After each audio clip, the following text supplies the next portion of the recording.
I think we should stop pretending this marriage still means something.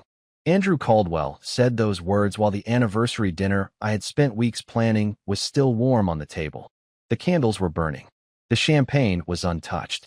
And the small velvet box holding the watch I bought for him sat between us like a memory that had already died. For 12 years, I believed our anniversary was proof that we had survived everything together. The late nights, the impossible business decisions, the years when we had more dreams than money. But that night, sitting across from the man I built a life with, I realized I was the only one still fighting for it. I looked at him, waiting for him to laugh, to tell me this was some cruel misunderstanding. Andrew, what are you saying? My voice came out quieter than I expected. He didn't look angry. That almost hurt more. He looked certain, like he had already walked away days ago, and I was just catching up. Victoria, we both know I'm not the same person I was 12 years ago. He glanced around the restaurant, at the expensive tables, the city lights outside the windows, the life he loved showing the world. I need a partner who understands where I'm going. I felt my fingers tighten around the edge of the table. Not because I didn't understand him, because I understood him too well. I knew exactly what he meant. He had built a successful company. He had become the face of Northbridge Capital Partners. And somewhere along the way, he started believing the success belonged only to him. He forgot the nights I spent reviewing proposals at 2 in the morning, the strategy meetings I prepared while he was sleeping, the client relationships I helped build before anyone knew his name. He forgot that before people trusted Andrew Caldwell, they trusted the woman standing quietly beside him. So this is it? I asked. On our anniversary? Andrew exhaled slowly. I didn't want a dramatic scene. A dramatic scene. That was what he called 12 years of marriage ending over dinner. He reached into his jacket and placed a folder on the table. Divorce papers. The restaurant noise faded around me. Forks moving against plates. Conversations from nearby tables. The sound of a piano playing somewhere behind us. Everything continued as if my world had not just changed. You already prepared this? I whispered. Andrew looked away for a moment. I thought it was better to be honest. Honest. That word stayed with me. Because honesty would have been telling me months ago that he no longer saw me as his wife. Honesty would have been admitting that while I was protecting our marriage, he was planning his exit. He stood up and adjusted his suit jacket. The same suit I had helped him choose before his first major investor meeting years ago. I'll have someone send over the rest of your things. My heart sank, but I refused to let him see me break. My things? I asked. Andrew, we built a life together. He paused. For 1 second, I thought maybe he remembered. Maybe he would sit back down. Maybe he would realize what he was doing. But he only said, I'm sorry, Victoria. Then he walked away. He left me there with the dinner we never ate, the gift he never opened, and a marriage that ended before I even knew it was gone. What Andrew didn't know was that leaving me behind would be the biggest mistake he ever made. Because by walking away from me that night, he didn't just leave his wife. He walked away from the one person who knew exactly how to save everything he had built. And the next morning, his biggest client would call my phone instead of his. The morning after Andrew Caldwell walked away, I woke up expecting the pain to feel different. I thought maybe after a night of silence, I would understand what happened. Maybe I would wake up angry. Maybe I would wake up ready to fight. But instead, I woke up in a quiet house that suddenly felt unfamiliar. The coffee machine was still set to make his morning coffee. His favorite mug was still sitting beside the sink. Little details that once made our home feel alive now felt like reminders of someone who had already decided he was gone. I walked into the kitchen and saw the empty chair across from mine. For 12 years, that chair had been where Andrew sat every morning while we talked about everything from weekend plans to business decisions. At least, that was how it used to be. Over the past year, those conversations had slowly disappeared. I just did not realize they were disappearing because Andrew had already started leaving. I made myself a cup of coffee and opened my laptop, not because I wanted to work, but because I needed something familiar. Work had always been the place where I knew who I was. Before I became Victoria Caldwell, the wife of a successful CEO, I was Victoria Hayes, a strategic consultant who understood people, markets, and the small details that could turn a struggling company into a trusted brand. That was the woman Andrew met 12 years earlier. Back then, he was not the confident executive everyone saw today. He was a man with a vision, a small office, and a belief that he could build something meaningful. I believed in him before anyone else did. You see something in me that I do not even see in myself, he once told me. I remembered those words because they were the reason I stayed through the difficult years. But success changed the way he looked at the world. Slowly, the man who once asked for my opinion started making decisions without me. The man who once said we were a team started saying things like, my company, and my future. I tried to convince myself it was normal. People changed when they became successful. Careers became demanding. Responsibilities grew. But deep down, I knew something else had changed. Andrew no longer saw my support as a gift. He saw it as something he was entitled to receive. Around noon, I received an email from his assistant. The message was short, professional, cold. Your personal items from the office will be delivered this afternoon. I stared at the screen for a long time. My office. My personal items? I had spent years helping build relationships inside that company. Yet somehow I had become someone whose belongings needed to be returned. When the boxes arrived later that day, I opened them slowly. Inside were old notebooks, printed presentations, and a folder filled with early plans for Northbridge Capital Partners. My handwriting covered every page. Market research, client strategies, expansion ideas. I ran my fingers across the papers and remembered something I had forgotten. I was not just the woman who stood beside Andrew when he succeeded. I was part of the reason he succeeded. Then my phone rang. I almost ignored it because I thought it was another message from Andrew's office. But when I looked at the screen, I froze. The name appearing there was not Andrew. It was Helena Brooks, the Chief Executive Officer of Meridian Crest Holdings, Andrew's biggest client. Hello, Victoria, Helena said when I answered. Her voice was calm, but serious. I hope I am not calling at a bad time. I looked around the quiet room that no longer felt like mine. No, it is fine. How can I help you? There was a brief pause on the other end. Then Helena said something I never expected to hear. I need your advice, not Andrew's. And in that moment, I realized something Andrew had forgotten. He thought he was the person everyone depended on. But the truth was, some people had always known exactly who was holding everything together. Helena Brooks did not call me because she wanted to discuss my divorce. She did not ask what happened between Andrew and me. She did not offer sympathy or ask if I was doing okay. She called because there was a problem that only I could solve. Victoria, I know this is unexpected, Helena said. But Meridian Crest is reviewing our long-term partnership with Northbridge. Before we make any decisions, we need your perspective. I sat quietly at the kitchen table, still surrounded by the boxes Andrew's office had sent back to me. For a moment, I did not know what to say. A part of me wanted to ask why she was calling me after I had disappeared from the company for so long. But another part of me already knew the answer. People who understood the work had never forgotten my role. They just stopped seeing me because Andrew stopped mentioning it. Helena, I appreciate your confidence in me, I finally said. But Andrew is the Chief Executive Officer of Northbridge. If there is a concern, should he not be the one handling this? There was a short silence. Then Helena answered carefully. Andrew is talented, Victoria. Nobody is questioning that. But Meridian has always valued the strategy behind the relationship, not just the person presenting it. Her words stayed with me, because I knew exactly what she meant. Years earlier, before Northbridge became a respected financial firm, Meridian Crest was only a possibility. Andrew had the ambition, but he did not have the roadmap. I was the one who studied their business model, understood their concerns, and helped create a proposal that showed them we were not just another company looking for a contract. We understood their future. But after the deal was signed, Andrew became the face everyone recognized. That was normal. I never needed attention. I never needed applause. I believed supporting someone you loved meant standing beside them without needing the spotlight. What I did not realize was that Andrew had slowly confused my silence with insignificance. What exactly do you need from me? I asked. Helena's voice became more direct. A meeting. Tomorrow morning. Just you and our executive team. I looked down at the divorce papers still sitting on the counter.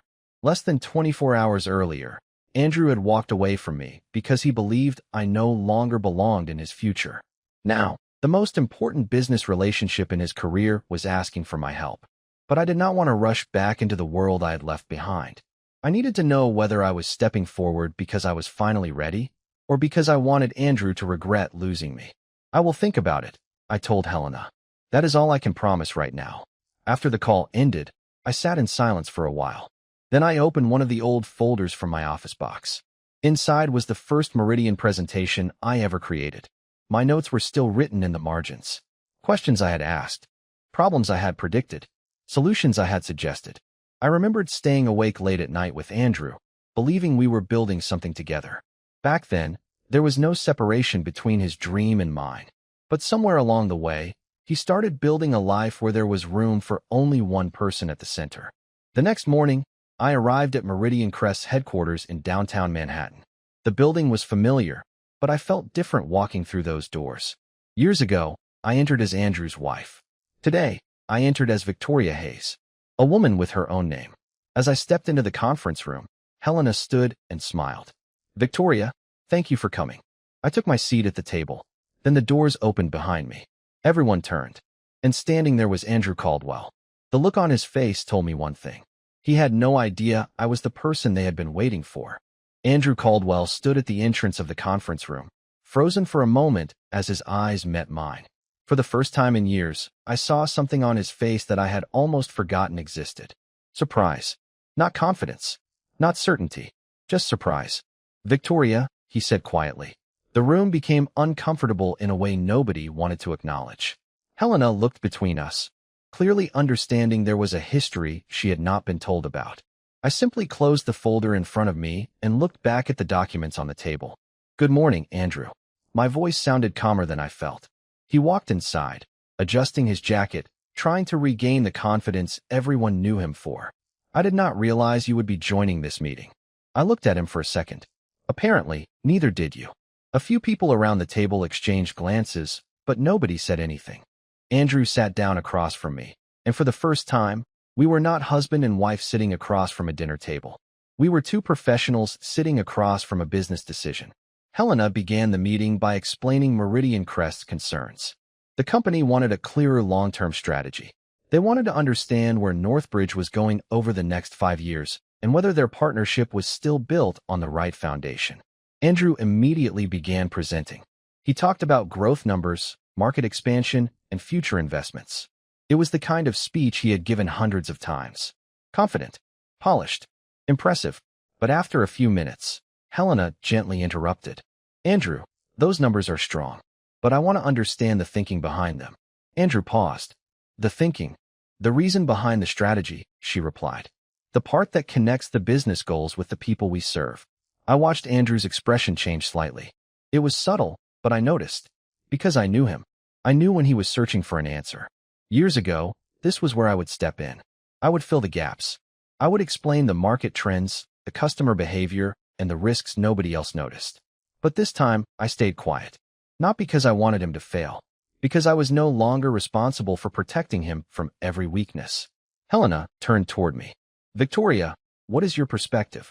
I took a breath and opened the old presentation folder I had brought with me.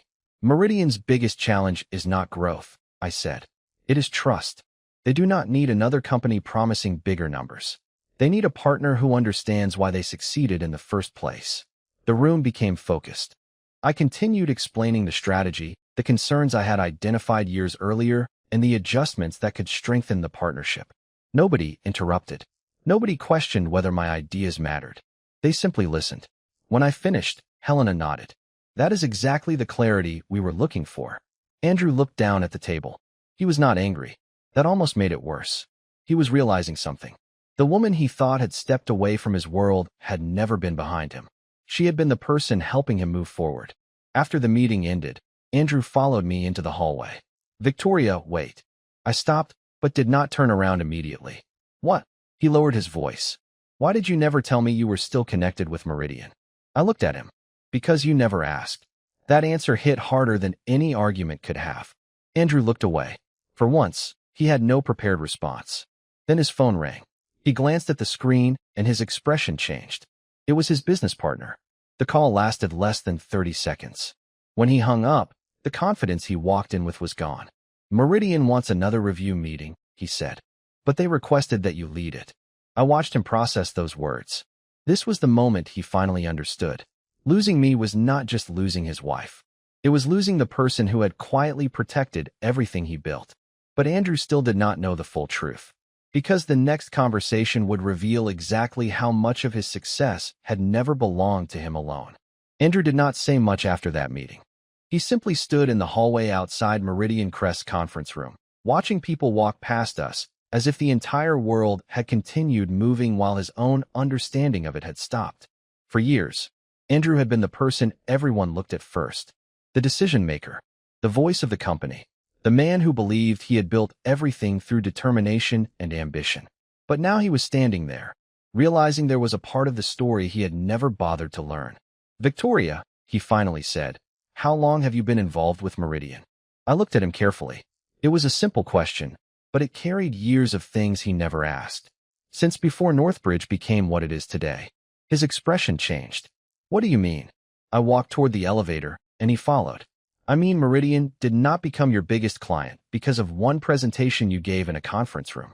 They trusted Northbridge because they trusted the strategy behind it." Andrew stayed quiet.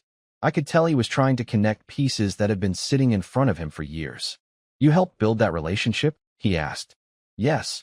The elevator doors opened. We stepped inside, and for a few seconds, neither of us spoke.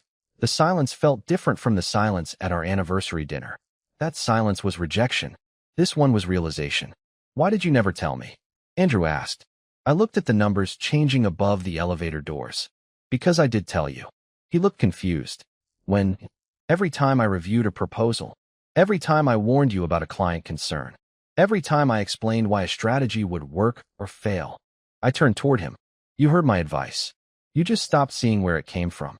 The elevator reached the lobby, and we stepped out. Andrew followed me toward the entrance.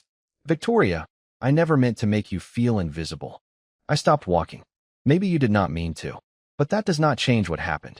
He looked like he wanted to argue, but he did not have the words. Because deep down, he knew I was right. Later that afternoon, I returned to my apartment and opened the boxes from my old office again. This time, I was not looking at them with sadness. I was looking at them with a different understanding. Inside was a notebook from the early days of Northbridge. The cover was worn. The pages were filled with ideas, research, and plans written before the company had a reputation, before the expensive offices, before the headlines, before Andrew became known as the man who built an empire. On the first page, there was a sentence I wrote 12 years earlier.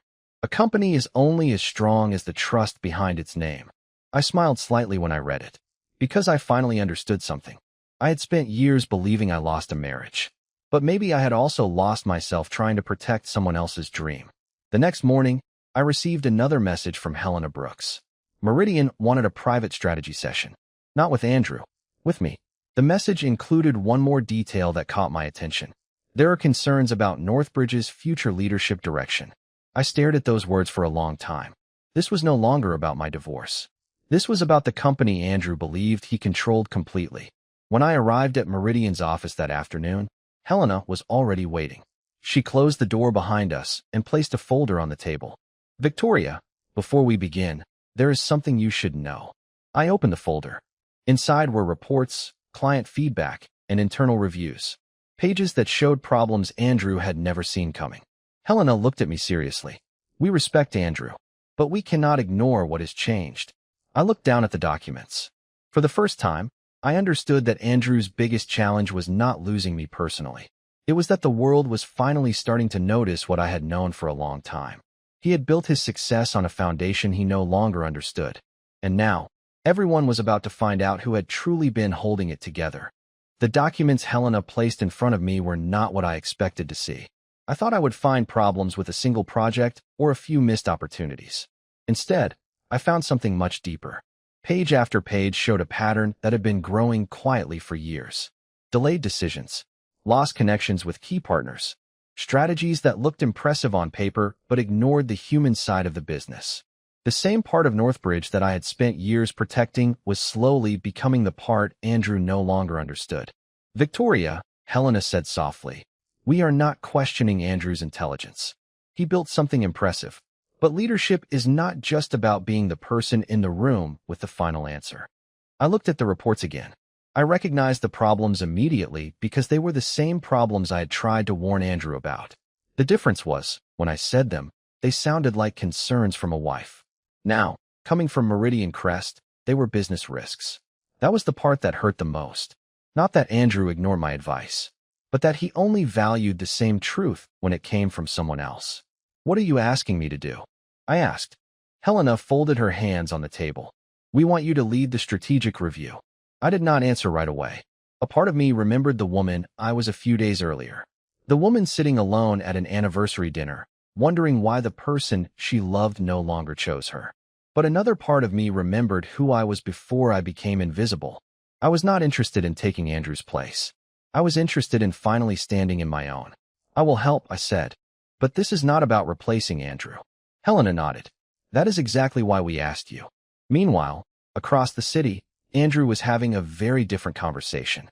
He sat in his office overlooking Manhattan, surrounded by awards, photographs, and reminders of everything he believed he had achieved. His business partner, Daniel Foster, placed a report on his desk. "Andrew, we need to talk about Meridian." Andrew looked up. "What about them?" Daniel hesitated. "They are reconsidering the structure of the partnership." Andrew leaned back. "Because of Victoria?" Daniel did not answer immediately. That silence told him enough. "She is consulting with them now," Daniel finally said. "And they trust her." Andrew looked away, frustrated. "She was my wife. She was never involved in the company at that level." Daniel slowly opened the folder. Inside were old documents from the earliest days of Northbridge. Original strategy plans, client notes, meeting summaries. Victoria's name appeared throughout the pages. Andrew stared at the documents longer than he expected. He remembered those years differently. He remembered working late nights. He remembered making sacrifices. But somehow, he had forgotten who was sitting beside him during those moments. "Why did nobody tell me this?" Andrew asked. Daniel gave him a difficult look. "Maybe because everyone thought you already knew." That sentence stayed with Andrew. Because it was true. The information was never hidden from him. He simply never looked closely enough. That evening, Andrew returned home and found the house quieter than usual. Not empty, just different. There were no reminders of Victoria's daily presence. No notes on the counter. No organized schedules. No small details he used to overlook because he assumed they would always be there. For the first time, he noticed how much of his life had been made easier by someone else. Then his phone rang. It was Helena Brooks. Andrew answered immediately. "Helena, I was expecting your update." Her response was calm. "Andrew, I need to be clear. This review is not personal." He listened carefully. "Then what is it?" Helena paused. "It is about recognizing the person who understands the future of this partnership." Andrew's expression changed, because he already knew who she meant. And for the first time since the divorce papers were signed, he realized he was no longer trying to get Victoria back. He was trying to understand how he ever managed to lose her in the first place. For the first time in years, Andrew Caldwell walked into a meeting where nobody was waiting for him to take control. He entered Meridian Crest's executive room expecting another business discussion, another chance to prove that he was still the person everyone trusted. But when he looked around the table, he noticed something different. The questions were not about his vision. They were about the foundation beneath it. Helena Brooks placed a document in front of him. "Andrew, we need your response before moving forward." He opened the file and read the first page. It was a strategic review of Northbridge's future. The recommendations were clear. The company needed a stronger client-focused approach, better communication, and a leadership structure that valued collaboration. At the bottom of the page was the name of the person who created the framework. Victoria Hayes. Andrew stared at the signature longer than he wanted anyone to notice. "You asked her to prepare this?" he asked. Helena nodded. "Yes." Andrew closed the folder slowly. "Without speaking to me first?" Helena looked at him calmly. "We are speaking to you now." That answer bothered him because it was reasonable. There was no accusation in her voice. No anger. No attempt to embarrass him. She was simply making a business decision. And somehow, that made it harder to accept. Later that afternoon, Andrew returned to Northbridge's headquarters. The same building where his name was displayed in the lobby. The same office where employees once celebrated every achievement with him. But as he walked through the hallway, he noticed conversations becoming quieter. Not because people feared him, because they were watching. They knew something had changed. In his office, Andrew found an old storage box from the company archives.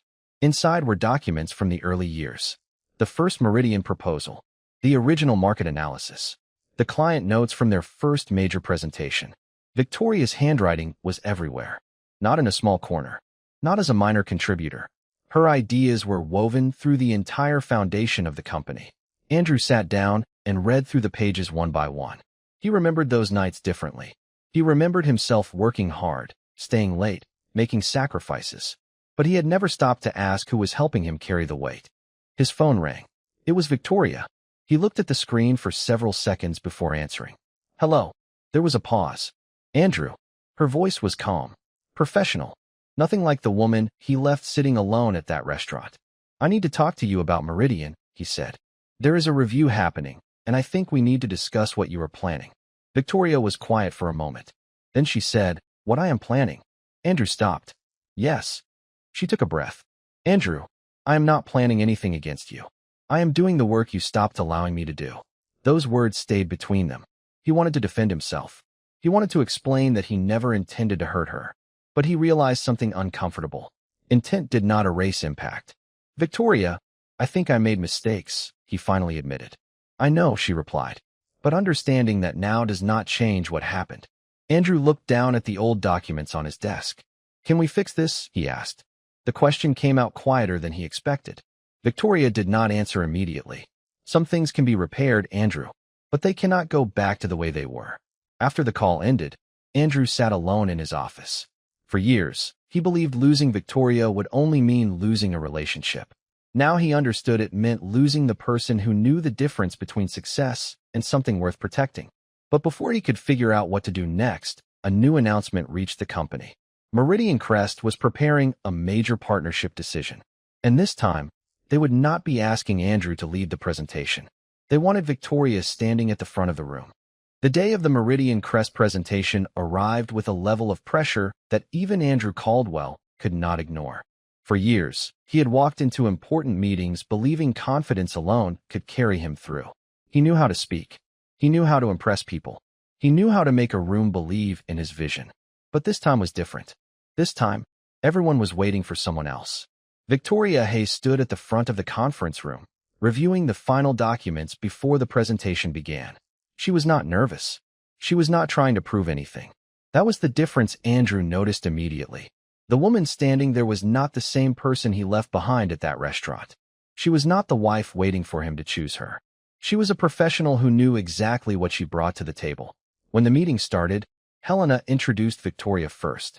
Victoria has been reviewing our long-term strategy and has identified several opportunities for growth. Andrew sat quietly as Victoria presented the plan. She explained market changes, client expectations, and the future direction of the partnership. Every point was clear. Every recommendation had a purpose. The room listened, not because she demanded attention, because she earned it. Halfway through the presentation, one of Meridian's executives raised a concern. Victoria, this strategy requires significant changes. Are you confident Northbridge can adapt? Before, Andrew would have answered immediately. He would have defended the company. He would have taken control of the conversation. But this time he waited. Victoria looked across the table. I believe companies adapt when leaders are willing to listen. The problem is not change. The problem is believing you already have all the answers. The room became silent for a moment. Andrew felt those words more deeply than he expected. Not because they were meant for him, because they were true. After the meeting ended, Meridian's leadership team made their decision. They wanted to continue the partnership. But there was one condition. Victoria had to remain involved as the strategic advisor overseeing the relationship. The announcement spread quickly through the business world. Northbridge was keeping its biggest client, but everyone knew the reason. The person behind the turnaround was not the man whose name was on the building. That evening, Andrew returned to his office and found a message waiting for him. It was from his board of directors. They wanted an emergency discussion about the future leadership structure of Northbridge. Andrew read the message twice. For the first time, he felt the uncertainty that other people had probably felt around him for years. The next morning, he met with the board. They did not accuse him of failure. They did not blame him. They simply asked difficult questions. Andrew, do you believe you built this company alone? One board member asked. He opened his mouth to answer, but nothing came out immediately. Because the honest answer was complicated. He had worked hard. He had sacrificed. He had taken risks. But he had also ignored the person who helped him see what he could not see himself. After the meeting, Andrew found Victoria outside the building. Congratulations, he said. She looked at him. For what?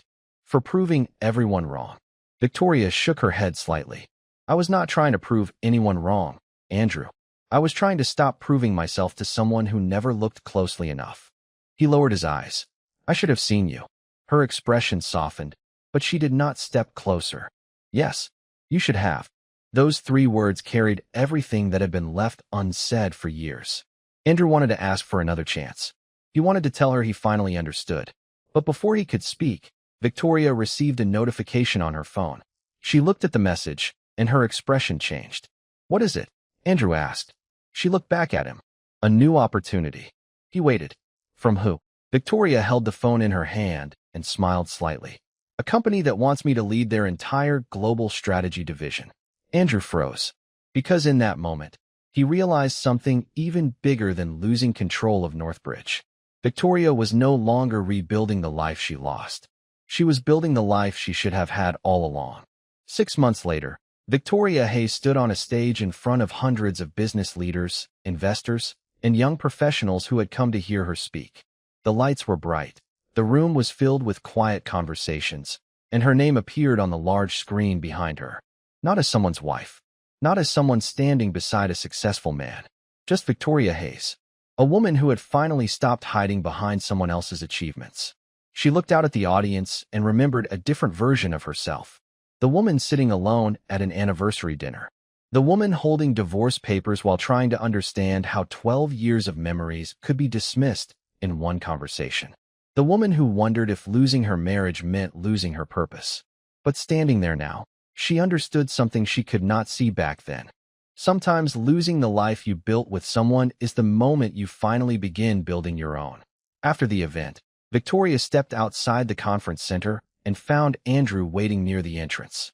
He looked different, not because he had changed his appearance, because he no longer carried the same certainty he once had. Congratulations, he said. Victoria smiled politely. Thank you. For a moment, neither of them spoke. The silence was not uncomfortable. It was simply honest. I watched your presentation today, Andrew said. You were incredible. Victoria looked at him. I appreciate that. Andrew nodded slowly. I spent a long time thinking you left because you wanted something bigger than our life together. He paused. But I understand now. You were not looking for something bigger. You were looking for something that belonged to you. Victoria did not answer immediately. Because for the first time, Andrew was not trying to convince her of anything. He was simply acknowledging the truth.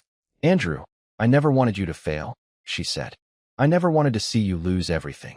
He looked down. I know. I wanted you to see me. Those words were quiet, but they carried the weight of years. Andrew took a breath. I should have seen you when nobody else knew your value. I should have appreciated you before the world reminded me. Victoria looked at the man she once loved. There was still sadness there. There were still memories. But there was no anger controlling her anymore. Sometimes people only understand what something means after they lose access to it, she said. But understanding is not the same as getting it back. Andrew accepted those words without arguing. Because he finally understood that an apology could be sincere and still not change the outcome. Some doors closed because they needed to. Not because there was hatred behind them, but because there was growth ahead. Before they separated, Andrew asked one final question. Do you ever regret believing in me? Victoria looked toward the city skyline. Years ago, she would have answered from a place of pain. But now, she answered from peace. No, I do not regret believing in you. I regret forgetting to believe in myself. Andrew nodded quietly. Then they went their separate ways. Months later, Northbridge entered a new chapter. The company survived, but Andrew was no longer the same man. He became a better listener, a more thoughtful leader. Not because he wanted to win Victoria back, but because he finally understood the lesson she had been trying to teach him all along. Meanwhile, Victoria continued building her own path. She became a respected voice in the business world, helping companies grow while reminding young professionals that success is not always about being the person everyone notices.